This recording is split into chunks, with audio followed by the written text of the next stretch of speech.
Find other great podcasts like this one at podmoth.network. Honest conversations with interesting people. Hi, I'm Mike from the Genuine Chit Chat podcast, and I talk to a wide variety of guests across an eclectic range of interesting topics. People I've spoken to include a magister from the Church of Satan, a blind Australian filmmaker, a puppeteer from Labyrinth and Dark Crystal, and I also speak to musicians of all kinds of genres, authors, actors, podcasters. Really, there is no limit to who I speak to, and the subject matter is endless. So if you believe in the art of conversation and want to hear different people talking about their passions, then this is the perfect show for you. You can find Genuine Chit Chat anywhere you listen to podcasts, and there's some video versions on YouTube, so there's no reason not to tune in.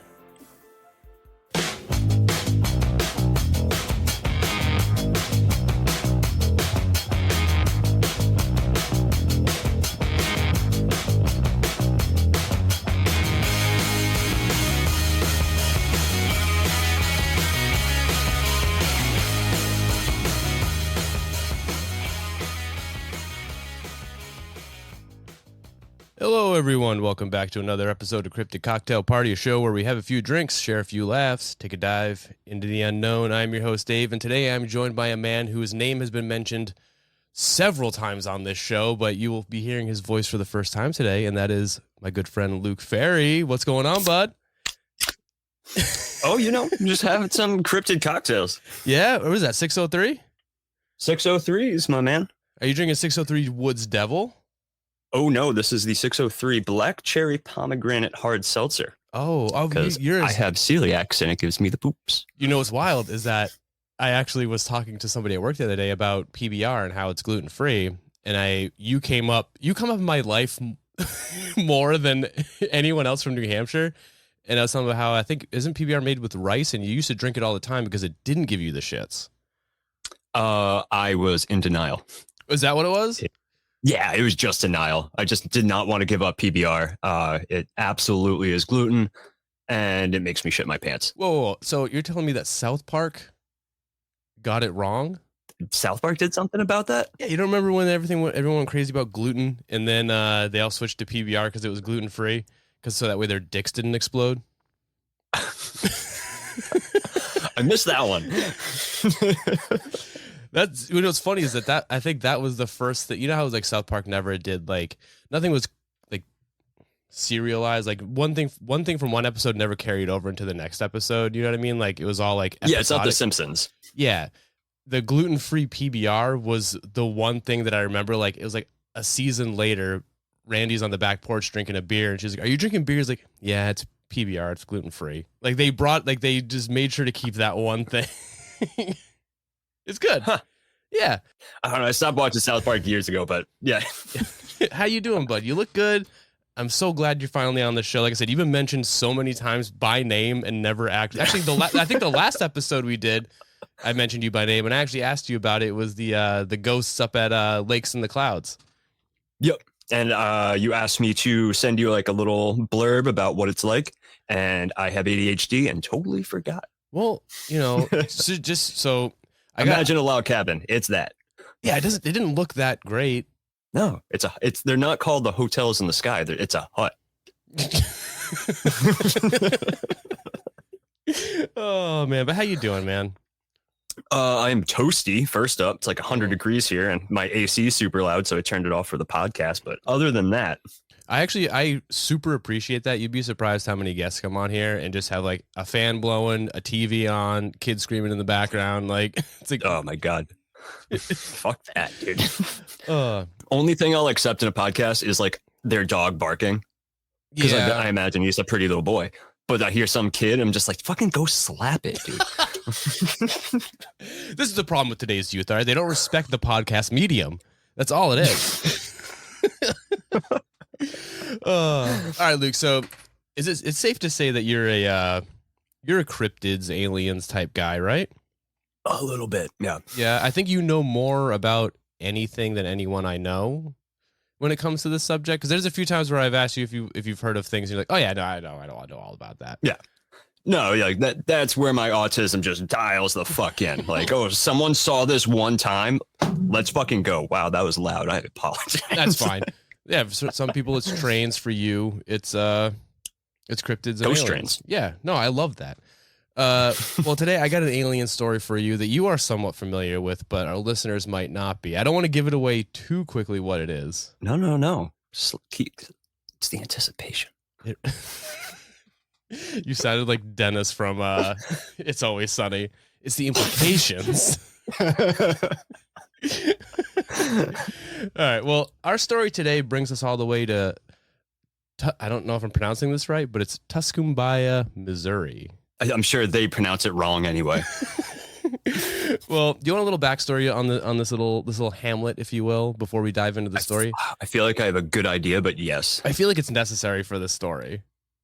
Well, then you need to tell it. All right. So Tuscumbia, located on the north bank of the Osage River, is a small village inside of Miller County, Missouri.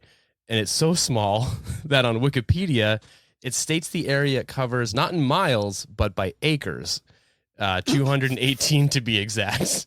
There's not much information about the village, except that in 1990, its population was 148 people. It jumped up to 223 in 2009, and then drastically dropped back down to 157 in 2021. I recently went to a botanical garden that was bigger than this town. Dude, it's the funniest part about finding out like the population information was that on the Wikipedia page, the only info is about the population. And the last sentence of the opening paragraph just says the population was 203 in 2010, at which time it was a town. And that's the whole sentence. Is it unincorporated territory now? It's a village. I don't know if there's like a threshold of population where you go from a village to a town, but at one point it was a town. Now it's just a village. I did not know that was a thing. I thought a village was just a town, but like cute. Yeah, that's what I like. If a town goes cottagecore, it's now a village. Like when I think village, I think of the town from Gilmore Girls. I've never seen Gilmore Girls. What? This is a discussion for later that we're gonna have, but we'll move on. Hey, we are New Girl fans through and through, dude.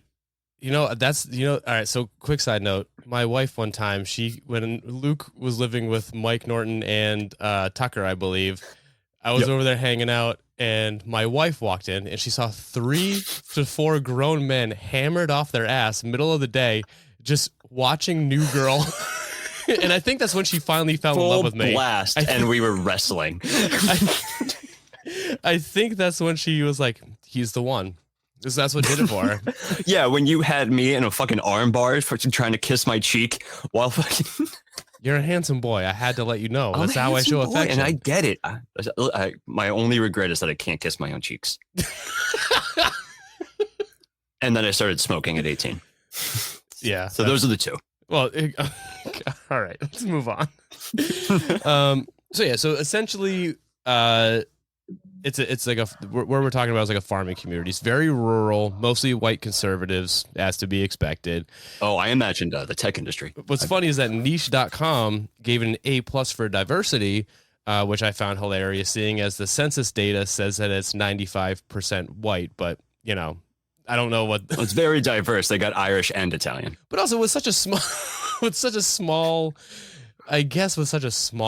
amount of people living there, to have 5 black people just out of 100 is like, that's why, like, that must blow their minds. That's 5%.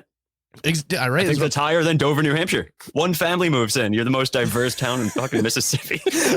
Or Missouri, whatever the fuck that state is. The only other thing I could find on the town is that, the village. It's no longer a town. It was a town. Is that UFC fighter Alex White is from there, and that when he was a child, he suffered a traumatic injury due to the fact that he chugged a gasoline out of a milk jug that was mixed in amongst other milk jugs, but they were filled with lemonade. It's not funny, but it just kind of gives you a vibe. Fuck you, it isn't funny. But it just kind of gives you the vibe of where we're talking about, where there's just random gallons of gasoline intermixed with random gallons of lemonade. So do you have an idea of where we're at, right? Yeah, this is when I refer to East Buttfuck, it's this town. Yes, this is East Buttfuck. We're there. Okay. So the town's filled with down home, salt of the earth, good old Midwesterners. And one of those salt-of-the-earth men, who in the winter of 1967 would encounter a group of strange creatures that are believed to be of extraterrestrial origin landed on his farm, and based off his description, would become to be known as the Space Penguins. It's like two of my favorite things in one. It's adorable and it comes from space. Right? That's what I'm saying. I want it as a pet. Let's go. Strap in. So the story goes that in the early hours of February 14th, Valentine's Day, 1967, farmer Claude Edwards woke up just before the crack of dawn to tend to his duties. Moo the cows, cluck the hens, oink the pigs, just your average farmer stuff. You know how it goes. As the sun started to rise, he bundled himself up into the finest of Carhartts to try and stay warm. I mean, it's February in the Midwest, so you know it's cold as fuck out. And he leaves his home to head to the barn across the way. As he was walking, he noticed something odd with his cows. He stated that as he walked, he saw that all of the cattle that were in his east field were all staring in the same direction, which speaks to how good of a farmer he is, because someone who was notoriously not a farmer, would not have thought that was weird. I just assumed they were just doing weird cow shit. When you told me what we were doing, I definitely thought there would be like no actual good cryptid like credence to it. It'd just be like some redneck on paint thinner. But no, sorry. All the cows staring in the same direction. Oh, yeah. Oh no, I just thought like this is gasoline's for special occasions. Okay, this is Valentine's morning. Gotcha. You start your day with paint thinner. It's like a mimosa. But like all the cows staring in one direction. That's fucking Skinwalker Farm, like right there.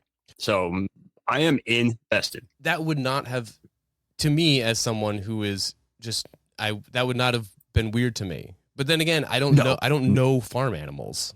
That could just be cows being cows. Yeah, I guess I know farm animals like a decent amount because my family grew up in Amish town. So I kind of thought that was like, yeah, like cows don't fucking do that. Like that's weird. But I guess to like the city folk, like something interesting over there. That's fair. Well, apparently he thought the same thing, that this was not normal cow behavior, and it got him kind of curious. So he directed his gaze in the direction of where they were looking, and through a small grove of trees saw what he described as a massive gray and green mushroom-like object resting atop a cylindrical tube, just sitting in the middle of a field that sits adjacent to the barn. Never taking his eyes off the object, he continued to the barn because, I mean, come on. Just because a UFO is in your fields doesn't mean you can't ignore all the work you got to do. You know, he still has to moo all the cows and cluck all the chickens. Whatever farmers do, I don't know. So, dude, fuck that. I don't care what my job is. If there's a green dick like 50 feet in the distance, I have to see why that's on my property. A big mushroom thing on the top of a large shaft. Why is this on my property? Well, to be fair, he didn't stop looking at it, but he did continue on his way to the barn.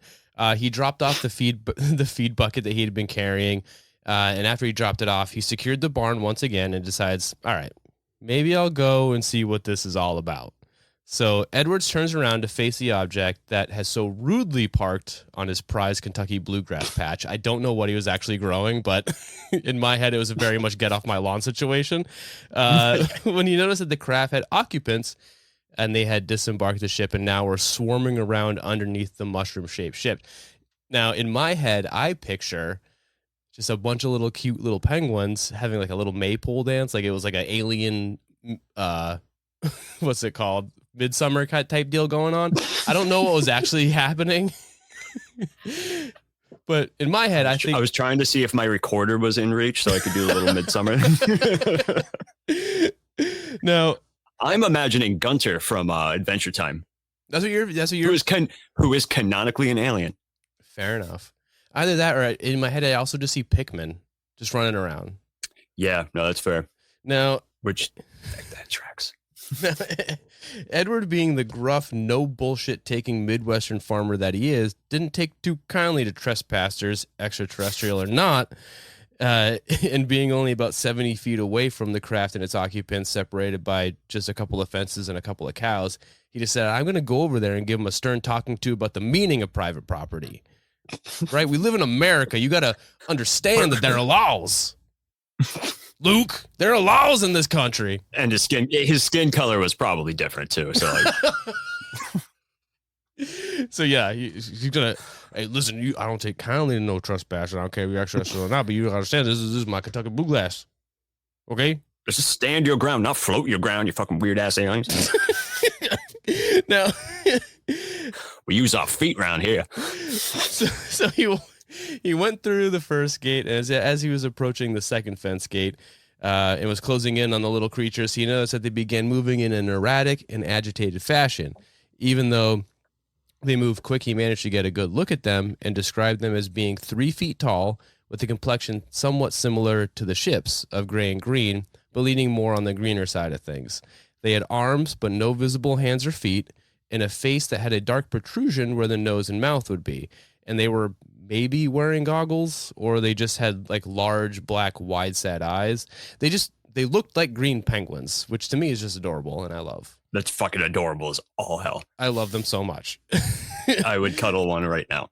Now, even after noticing that these little cuties were clearly in a panic, Edwards, still wanting to teach them a lesson on the consequences of trespassing, so at this point he picks up 2 large rocks with the intent of throwing them at the craft in order to puncture its hull and keep it from taking off, which, I mean, it kind of... How good is this dude's fastball?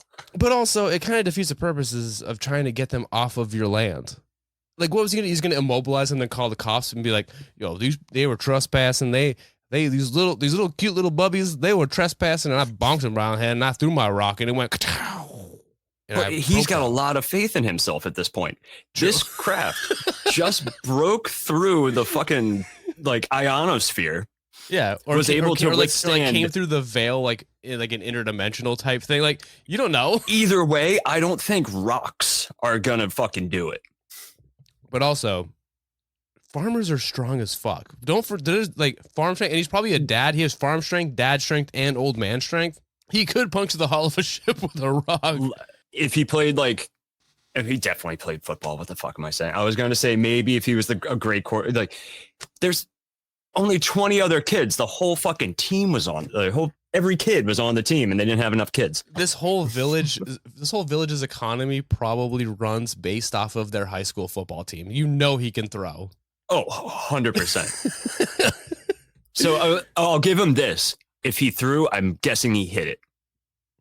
I just think it just doinked off. Oh, is that what you think? I think it and then just fell to the ground. I don't think it pierced it, but I don't know the story. So Luke, you're so about to be the most wrong. I just never have faith in rednecks. All right, but as he carried the rocks closer, he got within roughly 15 feet of the ship and his penguin pilots when he was suddenly... That's pretty close. it's pretty good. Like, if he was the stars thrower, I feel like he could have done like a Hail Mary. Well, he was only 70 feet away to begin with. So, I mean, like, he probably could have hit it from there. But, I mean, the closer you get, I guess, like, the more force you'd be able to hit it with. But anyways, he was suddenly stopped in his tracks by an invisible force field surrounding them. He said he couldn't see it or actually feel it, but that the pressure of the field was unmistakable and, quote, "I thought I was getting right up to it. I got up there, and there it was, just walked up against a wall," end quote. That is God just, like, putting his hand down and being like, whoa, buddy, you think you're better than space penguins? Yeah, like, right? Get the fuck out of here, dude. Like, penguins had no idea. It's like, this dude can't keep approaching. God's just like, nope. I don't think Edwards comes off as a good guy in this story. He's from a village in a state I wouldn't fly to. Yeah. There's a reason why they're called flyover states. I didn't have hope for it. Yeah. So if this was SoCal, I'd be like, all right, let's see what this dude do. So since Edward couldn't get any closer to just absolutely pummel this thing with rocks, he decided to get a better look at the ship. He described it as being dome-like, 18 feet in diameter and 8 feet tall, made of flawless and seamless shiny metal. The tube it was sitting on was made of the same material and was just a little taller than the creatures that were scurrying underneath it. It had what seemed like oval portholes or windows that were 12 inches long and evenly spaced around the rim of the saucer. But on closer inspection, Edwards claimed that the ovals didn't seem to function as windows, as they seemed to be radiating colors out from them, as if the lights were spinning from inside behind the portholes. He described it as, quote, "The object, it just looked like a big shell, grayish green looking outfit, and underneath there were oblong holes where the lights were coming out. They were so bright you couldn't see when you got up to there, as if the color wheel was turning inside the thing," end quote. I now, like, honestly, my brain, only thing I'm wondering is, like, why? Why, like, which part? Why do aliens have this thing where, because it keeps happening, like, and it kind of also came from like the movies of like Close Encounter, Just flashing like, colored lights. Yeah, we need to be a fucking disco ball. Why not? I mean, why not? Also is a good question. But I mean, we also don't know. Maybe that's the source of the force field. But they're maybe that's like the force field thing. Huh? Like, maybe it's not all the time, but since they're landed and they're outside of the ship, maybe something turns on and that's what projects it. But you're right. Yeah, I guess I don't know. They're very flamboyant, and I like that. No, it's good. They're definitely flying their freak flag, and they should. I fucking love it. Do you think they would have turned that on if they landed in a blue state? No, I think they would have been fine. They would have been good. Yeah, it's like, you can come over. Like, yeah, we'll smoke you up. Yeah, I mean, I would just go over little pets, feed them a little bread, little cheese. What do penguins 100%. Eat? It's fish. I'd bring a little can of sardines. Ooh, they would love that. If you bring a can of sardines for penguins, you get on that ship. That's what I'm saying. I could fly through the galaxy with these motherfuckers for the low cost of like $1.99. Exactly. Now, I don't know if it was because he was scared, felt threatened, or if Edwards was just a straight up dick. But after taking in what he was seeing, he backed up about 10 feet and threw one of his rocks at the ship. But of course, it just silently bounced off whatever force field was surrounding it. But being a man not so easily undeterred, he hurled his second rock, this time with more force, hoping that his fragile terrestrial strength would somehow shatter this otherworldly force. And to his surprise, it didn't. It just skipped over the ship, and then it like landed in the field behind it. Like he was like skipping a rock across like water.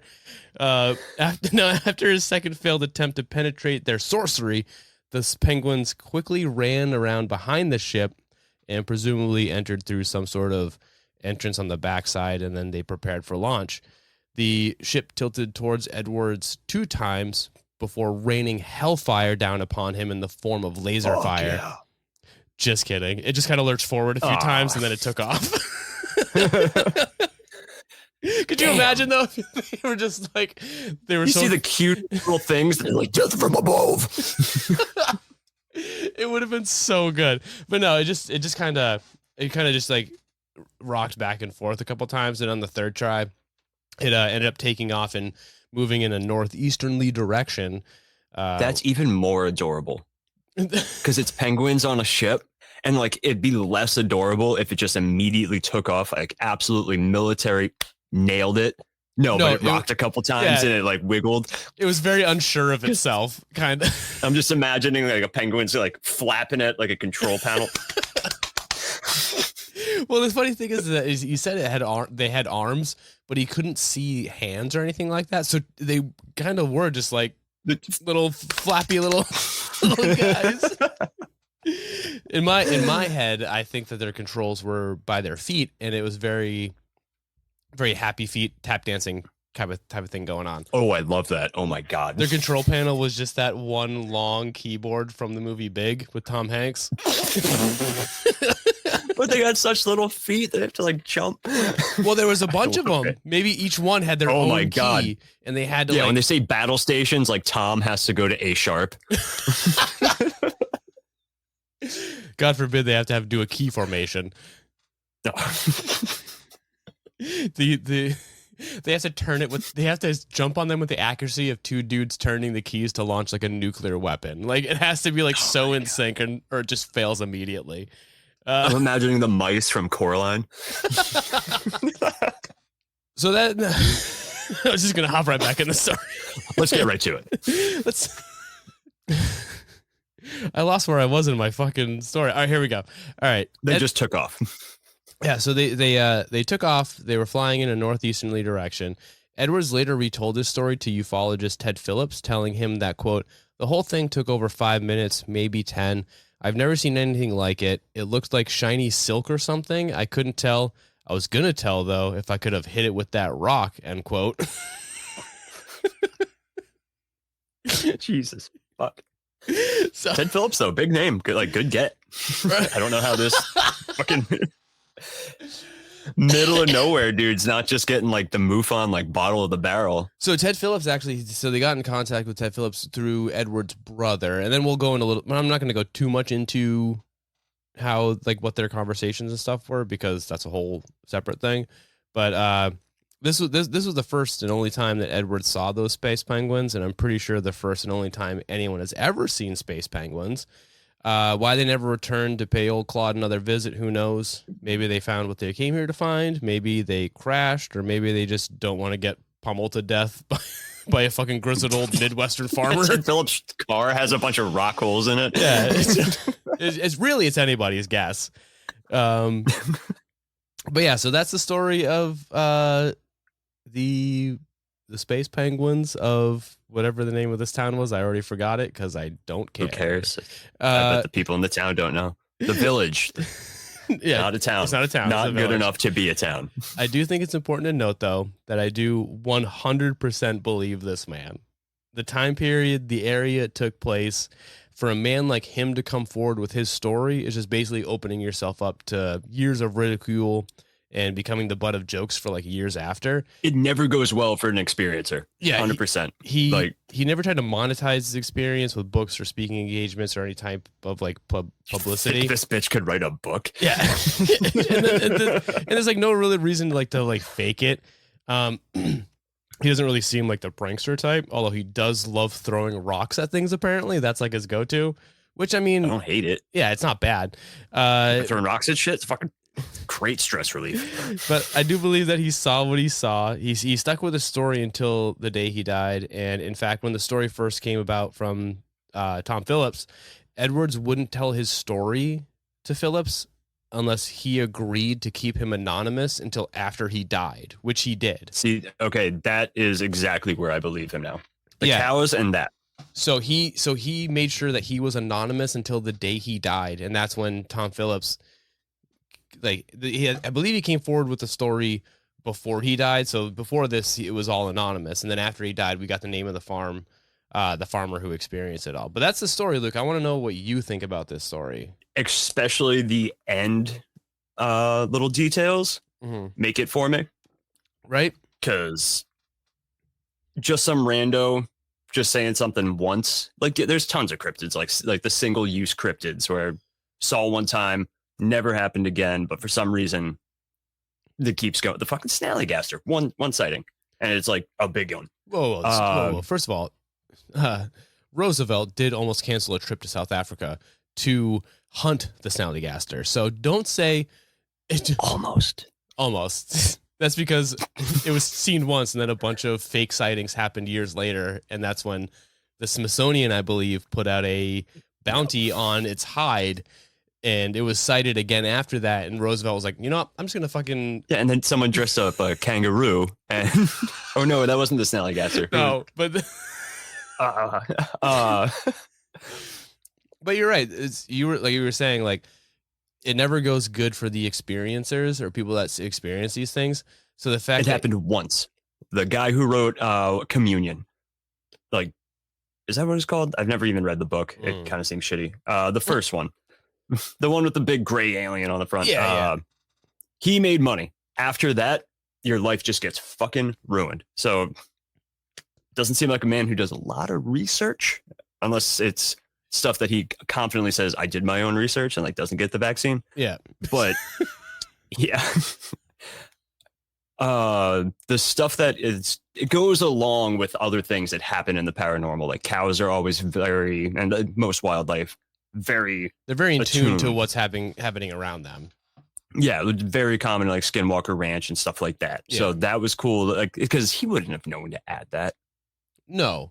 But also me being the asshole, like I said, a normal person, I wouldn't have noticed that was a weird phenomenon. The cows are not organized. No. They're organized if they're afraid, or if there's a fucking dog like controlling them, like a collie, like running around biting their ankles to get them in one direction. Gotcha. So anyway, so what are your thoughts on the story? I love it. Probably going to be up there with my new favorite cryptid to just Google fan art of just adorable little penguins, happy feet in their way through space. Some of the fan art is really good. Also, I'm hoping this is Happy Feet too. MetaZoo makes a Space Penguins card, and it's one of the cutest cards I've ever seen in my entire life.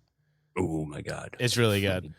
But yeah, so that's the story. I mean, it's pretty good. I love it. I have no reason to doubt this man. I believe he saw what he saw. And again, he stuck to it. And the fact that he didn't want to tell his story to Phillips until he agreed to keep him anonymous, because he knew that if it came out, it would ruin him. But also at the same time, 100%. the fact that he knew that kind of makes me think that maybe he had seen other things in the past where people's lives were ruined.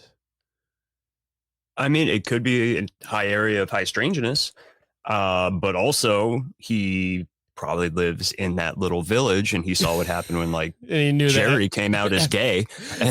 Everyone's going to be just talk shit. Yeah, no, that makes sense. I do believe it. If you were not the quarterback of like an all-star American King of the Hill town in that area, you're going to get ridiculed. That's you fair. don't want to be the penguin guy. Yeah, you definitely don't want to be the Space Penguin guy. Or gay or a minority. I mean, dude, they're the most diverse village. I'm according to sure that niche.com. one black family probably isn't that happy there. Yeah, I hope they are. That's probably why the population decreased in 2010. Yeah. Or 2021, sorry. In 2021, it decreased. That's probably because they all didn't get the vaccine. Oh, God, dude, I didn't even think of that. Oh, no, was that 2022 or 2020? Everything's blurred together since that. 2020 was the pandemic, so they all died off. That makes sense. Yeah, Not a single one got the vaccine. That's right. All right, Luke. Well, thank you so much for coming on. I appreciate it. I'm finally happy to be here. I know. We'll definitely, now that we figured this out and it's a good situation, definitely have you back on way more often. We'll definitely do that. And if we need anything with a Boston accent, keep Colby away from that. Yeah, he's not that great. That is not how people. I grew up next to Dover, Massachusetts, but it's funny. And I do think I saw the Dover Demon once. Do you? I saw something fucking weird in the woods. That was actually what in the other podcast I was on wanted to interview me about, and I was like, "It's not a good story," and they're like, "No, we want to talk about it." I'm like, "It's gonna be real short," and they're like, "Okay, tell us the story." I'm like, "I was 7. I saw a weird thing with yellow eyes. It ran away." Fascinating.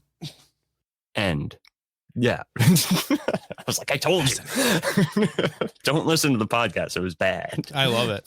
All right. Well, thank you so much for listening, everyone. Thank you so much for Luke for coming on. He'll definitely be back on. He definitely has a voice for radio. I don't know why he doesn't do more of this. And the face for it too. That's fair. Make sure you follow us on Instagram at Cryptid Cocktail. Follow me on Twitter at Cryptid Cocktail. I don't ever use it. Follow me on TikTok at Cryptid Cocktail Party. If you want to donate to the show, there's a link in the episode description. You can do all that. Please leave a rating and review, or tell your friends to listen to it. That's the best way to get the show out there to people. But besides that, I got nothing else to say. Luke, do you want to say goodbye to everyone? Bye, everybody.